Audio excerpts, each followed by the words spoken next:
October 1945. Rain. A woman stands at the end of a gravel drive in Derbyshire, looking at what remains of her family home. Eggington Hall had survived 2 centuries of English history. It had weathered agricultural depression, the collapse of the landed gentry, and 6 years of total war. German bombs had fallen across Britain, destroying cathedrals and terraced houses and factories. Not a single one had touched Eggington Hall. The house had been requisitioned by the military in 1940, handed over to the British Army for the duration of the conflict. Now, the war was over. The woman had come to reclaim her inheritance. What she found was devastation. Every tap in the house had been left running. Water had poured through the building for weeks, perhaps months, saturating plaster, warping floorboards, feeding colonies of wet rot that had consumed the structure from within. The damage was not the result of enemy action. It was not an accident of war. According to later accounts, departing troops had opened the taps deliberately. The house that had withstood everything the 20th century could throw at it had been destroyed by the very soldiers it had sheltered. Eggington Hall was pulled down in 1954. The woman received compensation. The amount was inadequate. The question that echoed through the empty rooms, through the sodden walls and ruined ceilings, was simple. How had this happened? How had Britain's own military managed to destroy more country houses than the Luftwaffe ever did? The answer lies in a story that has never been fully told. Between 1939 and 1945, approximately 1,500 British country houses were requisitioned by the government for the war effort. They became schools, hospitals, military headquarters, prisoner of war camps, ammunition depots, and intelligence operations. The great houses of England were pressed into service as they had never been before. Many served with distinction. Some housed operations that helped win the war, but others emerged from the conflict damaged beyond repair, victims not of German bombs, but of British neglect, institutional indifference, and what can only be described as systematic vandalism. By the end of the 20th century, more than 1,200 English country houses had been demolished. A significant proportion of those losses can be traced directly to the years between 1939 and 1955. One house was being pulled down every 5 days in 1955. 1 in 6 of all country houses that existed in 1900 had been erased from the landscape by the century's end. The war did not cause all of these losses, but it accelerated them. It created conditions that made survival impossible for hundreds of estates that might otherwise have endured. And in case after documented case, the destruction was not inevitable. It was chosen. Sometimes carelessly, sometimes deliberately, sometimes with something approaching malice. This is the story of what happened to Britain's great houses during the Second World War. It is a story about architecture and economics, about class and resentment, about the gap between official policy and ground-level reality. It is also a story about what a nation chooses to preserve and what it allows to disappear. The answers are more complicated than heritage organisations would like to admit, and they remain unresolved to this day. The requisitioning of British country houses began almost immediately after war was declared in September 1939. The legal framework was already in place. The Emergency Powers Act gave the government authority to take control of private property for purposes connected with the defence of the realm. Compensation would be paid. The property would be returned when the emergency ended. The owners had no choice in the matter. In theory, the system was straightforward. Government officials would identify suitable properties. They would assess the needs of the military, the civil service, and the evacuated schools and hospitals that needed shelter from the bombing of cities. They would match properties to purposes. They would issue requisition orders. The owners would vacate. The state would move in. In practice, The system was chaotic from the beginning. There was no central registry of country houses, no systematic assessment of which properties were suitable for which purposes. Decisions were made locally, often hastily, frequently without any consideration of the architectural or historical significance of the buildings involved. The scale was staggering. By the end of 1940, hundreds of houses had already been taken over. By 1945, the number had climbed to approximately 1,500. Some estimates suggest it was higher. The records are incomplete. What is clear is that the requisitioning touched every level of the aristocracy and landed gentry. Ducal palaces and modest manor houses, medieval halls and Georgian mansions, Tudor farmhouses and Victorian piles. Nothing was exempt. The purposes varied enormously. Blenheim Palace, birthplace of Winston Churchill, became the headquarters of MI5 for a time and later housed evacuated schoolboys from Malvern College. Chatsworth, seat of the Dukes of Devonshire, sheltered 300 girls from Penrose College in North Wales. Castle Howard, already famous as one of Britain's greatest Baroque masterpieces, was requisitioned by a girls' school as well. Woburn Abbey became a convalescent home. Highclere Castle, which would later achieve fame as the setting for Downton Abbey, housed evacuated children from London.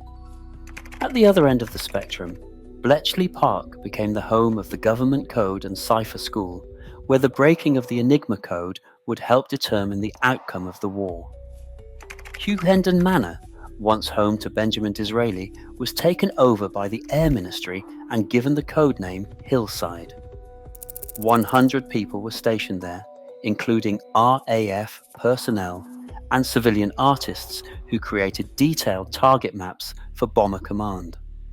The secrecy was so complete that the National Trust, which owned the property, did not discover what had happened there until decades later, when a volunteer overheard a visitor telling their grandchild about being stationed at the manor during the war. These were the success stories, the houses that served vital purposes, that contributed to the war effort, that emerged battered but intact when peace finally came. The families who owned them often spoke with pride about the sacrifices their homes had made. The Duke of Devonshire reportedly offered Chatsworth to the War Office almost immediately, calculating that a girls' school would cause far less damage than military occupation. He was probably right, but for every Chatsworth, there was an Eggington Hall. For every carefully managed requisition, there was a house handed over with 3 days' notice to troops who had no training in heritage preservation and no incentive to care. The gap between intention and execution was vast. The consequences would prove irreversible. The mechanism of destruction was rarely dramatic. It was incremental, cumulative, the result of 1,000 small decisions and non-decisions that together proved fatal. The first problem was heating. The great majority of pre-war country houses had no central heating. They relied on fireplaces, supplemented in some cases by primitive systems that heated only portions of the building. The rooms were designed for a different era, when armies of servants kept fires burning in every occupied space, and the family simply moved to whichever rooms were warm. Military occupation changed everything. Hundreds of soldiers, or nurses, or civil servants, or school children needed to be housed in buildings designed for families of 10 or 12 and their staff. The fireplaces could not cope. The cold was brutal. And so the men began to burn whatever they could find. The progression was predictable. First, the dead wood from the grounds, then the living trees from the park, then the garden furniture, then the furniture from the house itself. Antique chairs, carved staircases, oak paneling installed in the 16th century, windowsills, door frames, anything that would burn. A parliamentary debate in October 1942 laid out the evidence with brutal clarity. The member speaking described 3 houses he had personally inspected, all requisitioned by the military. In the first, windowsills had been used as firewood, panelling had been split and burned, radiator grills had been torn out and thrown into the fireplace. The porch roof had collapsed and the lead had been stripped away, not by enemy action, but by the occupying troops. In the second house, irreplaceable historic features had been systematically destroyed for fuel. In the third, the damage was so extensive that the member could not bring himself to describe it in detail. He called it deliberate vandalism. The Army Council was forced to respond. They issued instructions reminding officers and other ranks of their responsibilities regarding requisitioned property. They noted that the cumulative effect of disregard for orders was assuming proportions which the Army Council viewed with great concern. They warned that the attitude of mind shown by too many officers and other ranks suggested that some were incapable of properly assuming the trust that had been imposed on them. The instructions made little difference. The destruction continued. A second Army Council instruction stated that frequent needless damage to billets and requisitioned property, and the removal and looting of private property from houses and bungalows taken over for defence purposes, constituted a deplorable breach of trust. It caused indignation and a sense of distrust in the mind of the public. All ranks were to understand that these were private properties and were to be respected as such. The problem was structural. Soldiers rotated through billets every few weeks or months. Officers were focused on winning a war, not preserving architectural heritage. There was no system for holding individuals accountable for damage. The owners were gone, often for years at a time, unable to monitor what was happening to their homes. And underlying everything was a heritage question that no official instruction could address. Did the soldiers care? Did they see these houses as heritage worth preserving?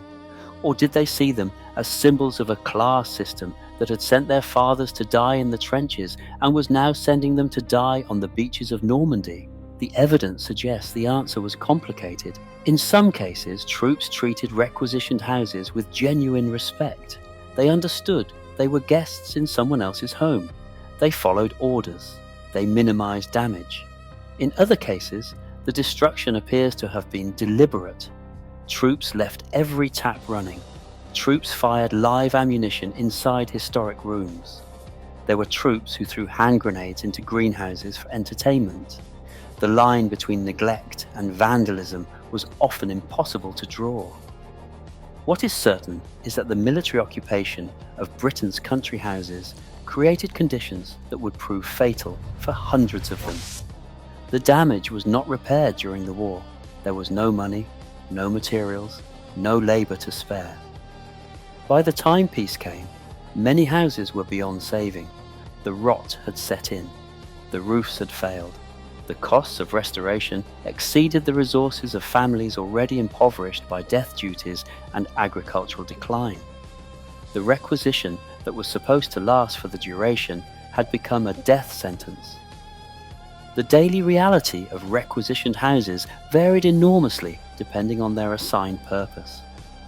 A house taken as a military hospital operated very differently from one used as a signal station or a prisoner of war camp.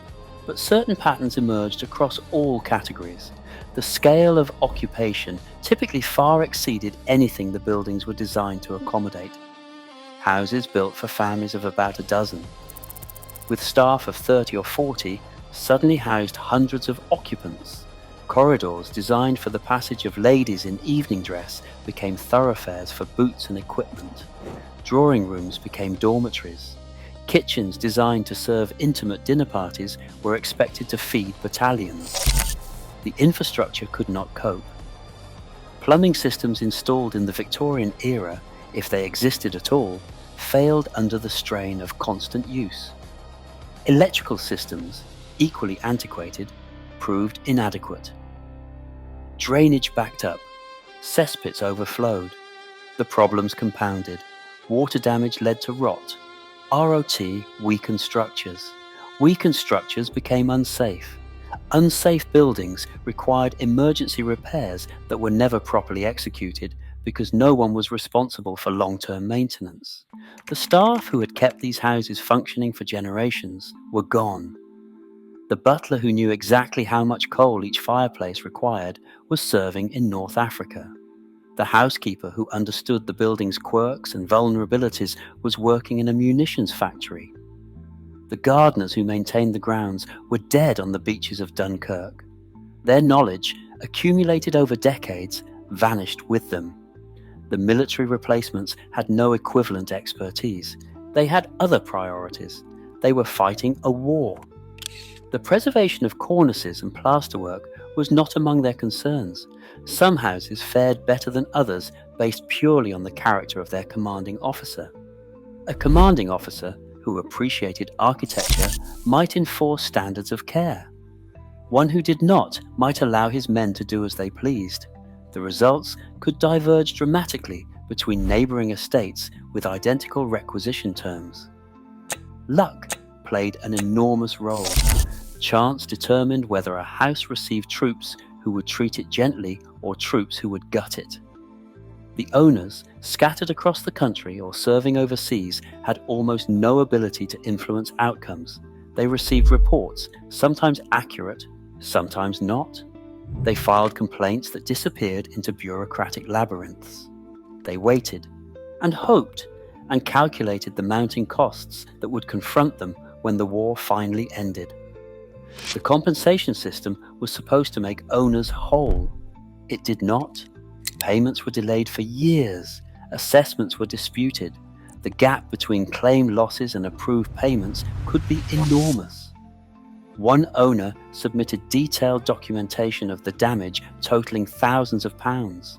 The government offered a fraction. The appeals process stretched on until both sides were exhausted. The formula was never transparent. The standards were never clear. Owners suspected, with considerable justification, that the system was designed to minimize payouts rather than achieve fairness. The wealthy and well-connected sometimes did better. They had lawyers, they had friends in government, they knew how to work the system. The smaller gentry, the families without connections or resources, often received settlements that barely covered the cost of making buildings weatherproof, let alone restoring them to their pre-war condition. The disparity created lasting resentment. It reinforced the sense that the requisitioning system had been fundamentally unjust, that the burden of the war had fallen disproportionately on those who could least afford to bear it. The great ducal estates, with their diversified investments and political influence, mostly survived. The modest manor houses, the homes of the lesser gentry, were destroyed in disproportionate numbers. The war did not create class inequality in the ownership of country houses, but it accelerated the process by which that ownership was concentrated in fewer and fewer hands. The end of the war brought no immediate relief. Houses were not returned to their owners overnight. The emergency powers that had authorized requisitioning remained in effect. The government needed time to demobilize millions of soldiers, to resettle refugees, to rebuild housing stock that had been devastated by bombing. Country houses continued to serve as camps, depots, and training facilities well into the late 1940s. Some were held until the 1950s. The owners waited, the damage accumulated, the costs mounted. When houses were finally released, owners often found them in far worse condition than wartime reports had suggested. Buildings that had been described as serviceable proved to be shells. Roofs that were supposed to be intact had failed. Heating systems had been destroyed. Plumbing had been ripped out. In some cases, the houses had been stripped of anything valuable or salvageable. Fixtures had disappeared. Architectural elements had been removed. Lead had been taken from roofs. Copper had been stripped from pipes. Whether this was official policy, unofficial scavenging, or outright theft was often impossible to determine. The paperwork was incomplete. The witnesses were scattered. The evidence had been removed along with the materials themselves. Owners faced impossible decisions. The cost of restoration often exceeded the value of the property. Death duties had been climbing throughout the war and continued to rise afterward. By 1940, duties on estates worth more than £2 million had reached 40%. By 1949, the rate would climb to 80% on the largest estates. 2 deaths in quick succession, a father and son killed in the war perhaps, could devastate even the wealthiest families. The mathematics were brutal. A family that inherited a damaged country house also inherited a tax bill that might consume most of their remaining assets. They could try to restore the house, spending money they did not have on a building that might never again generate income sufficient to sustain itself. They could try to sell, in a market flooded with similar properties and devoid of buyers. Or they could demolish the building, clear the site and sell the land, escaping the burden of a property they could not afford to maintain. Thousands of families faced this calculation in the decade after the war. Many concluded that demolition was the only rational choice. The houses came down with astonishing speed. The architectural historian John Harris later estimated that from 1945 to 1955, Britain lost more country houses than it had in the previous 4 centuries combined. The demolition firms could barely keep up with demand. One company, Charles Brand of Dundee, demolished at least 56 country houses in Scotland alone between 1945 and 1965. The salvage value was often minimal.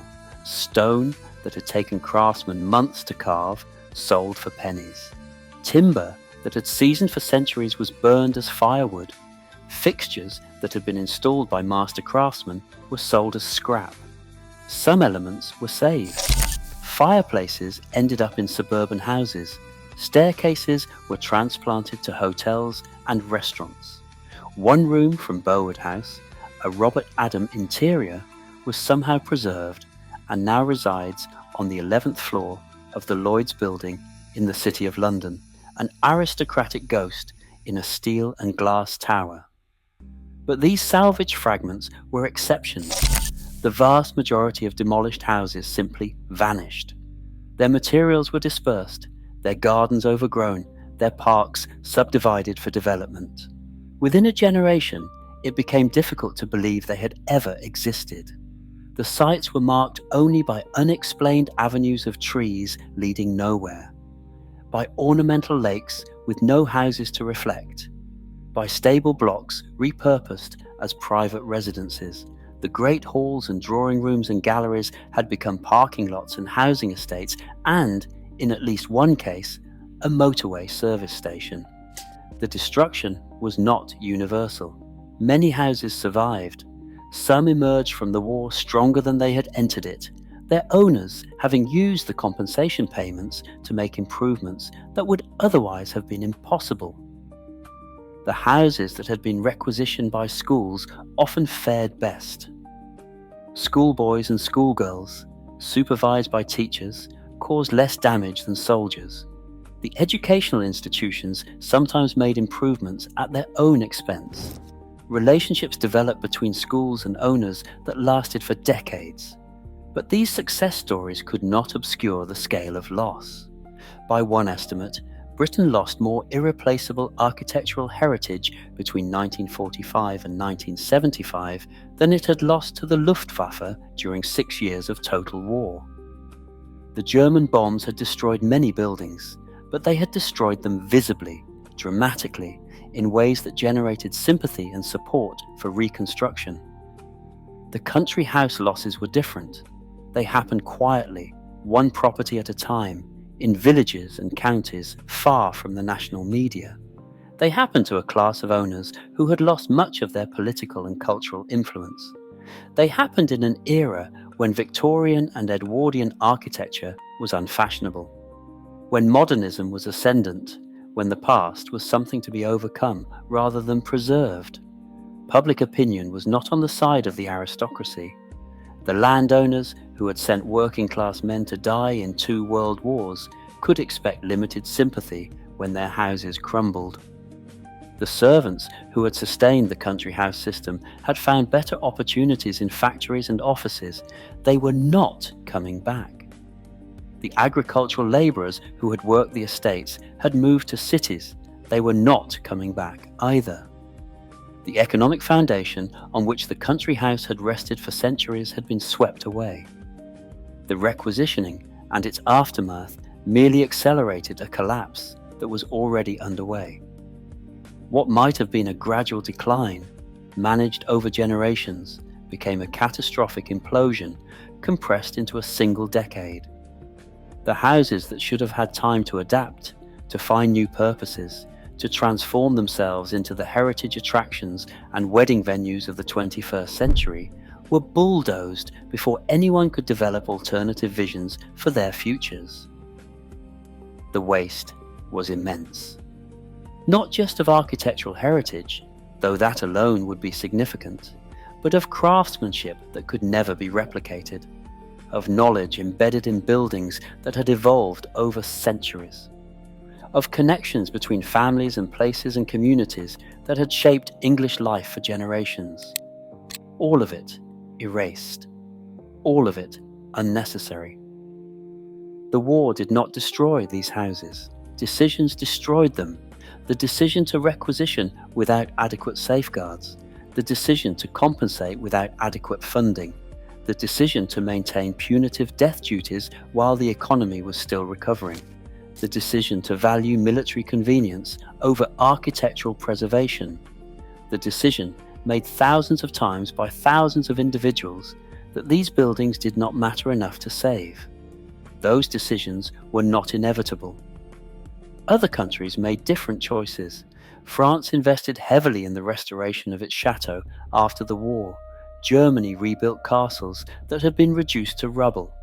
Britain, uniquely, allowed its country houses to vanish. The question is why?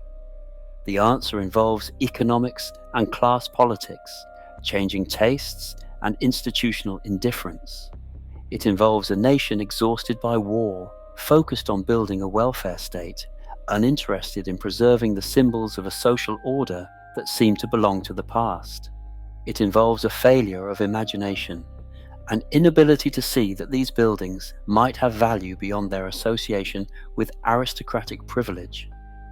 And it involves something harder to name, a kind of collective decision that certain things were not worth keeping, that the past could be discarded without consequence. That heritage was a luxury a modern nation could not afford. The country houses that survived did so largely through individual effort, owners who refused to give up, families who found creative ways to generate income, organisations like the National Trust that began acquiring properties in unprecedented numbers. The survival of Chatsworth, Blenheim and Castle Howard was not guaranteed. It required commitment, resources and luck. The houses that were lost had owners who lacked one or more of those elements. They had damage they could not repair, debts they could not service, futures they could not imagine. They stood at the end of their drives, like the woman at Egerton Hall, looking at what remained of their inheritance, and they made the only decision that seemed possible. The demolition crews arrived, the walls came down, the sites were cleared, and the memory of what had stood there began to fade. The losses continue to resonate. Historians and preservationists have spent decades documenting what was destroyed, cataloguing the photographs, the drawings, and the records that survive, reconstructing on paper what can never be rebuilt in stone. The Lost Heritage Database, maintained by architectural historian Matthew Beckett, lists approximately 2,000 English country houses demolished or abandoned since 1800. Each entry represents a building, a family, a community. Each represents a story that can no longer be fully told. The houses that survive have become objects of fascination precisely because so many were lost. The National Trust properties that draw millions of visitors each year are popular in part because they are rare. They represent a world that has almost entirely vanished, a world that exists now primarily in period dramas and heritage tourism. The irony is considerable. The houses were preserved because people decided they mattered. They were destroyed because people decided they did not. Both decisions were made by the same society, often in the same years, sometimes in the same counties.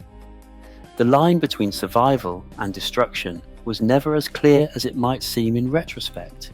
The lessons remain contested. Heritage organisations argue that the losses demonstrate the need for stronger protections, for listing systems, for conservation areas, and for restrictions on demolition. Property rights advocates argue that the losses demonstrate the danger of government intervention, that requisitioning without adequate safeguards cause more harm than good. Both sides can marshal evidence for their positions. Neither has fully reckoned with the complexity of what happened. The country house. Massacres of the Second World War were not simply a failure of policy or a crime of neglect. They were the result of 1,000 intersecting decisions made under conditions of genuine emergency, by people who were often doing their best with inadequate resources and with conflicting priorities. The soldiers who burned the furniture were cold. The officers who failed to supervise them were focused on winning battles. The owners who demolished their houses were facing bankruptcy. The government officials who approved inadequate compensation were managing impossible budgets. Everyone had reasons. The reasons did not matter to the buildings. Egginton Hall is gone. So is Easton Hall, where hand grenades were thrown into greenhouses and live ammunition was fired inside walls. So is Blatherwyke Hall, so damaged by military occupation that it was demolished in 1948. So are hundreds of others whose names appear only in historical records, whose images survive only in faded photographs, whose stories have been largely forgotten.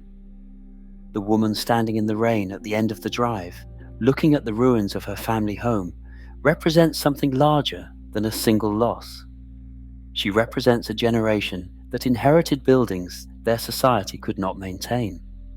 She represents a moment when the past was discarded to make room for the future. She represents a choice that Britain made, consciously and unconsciously, about what to preserve and what to destroy. The water damage at Egginton Hall was never repaired. The compensation that was paid was classified as inadequate. The house was pulled down in 1954. The site is now something else. The story survives in archives and county records, in the memories of people who knew, people who remembered. It survives in the questions that no one can fully answer. Why did this happen? Who decided it was acceptable? What would it have cost to prevent? The taps were left running. The water poured through. The rot consumed the building from within, and a house that had survived 2 centuries of English history vanished in less than a decade, destroyed not by enemies, but by the very people it had sheltered. The war ended. The houses did not survive. The question of what was lost, and whether it had to be, remains unanswered. The empty fields where the great houses stood are quiet now. The trees that once lined the drives have grown old. The generations that remember are almost gone. But the questions persist. They persist in every country house that survives, in every heritage listing and conservation debate, in every decision about what to preserve and what to let go. The past is never as far away as it seems.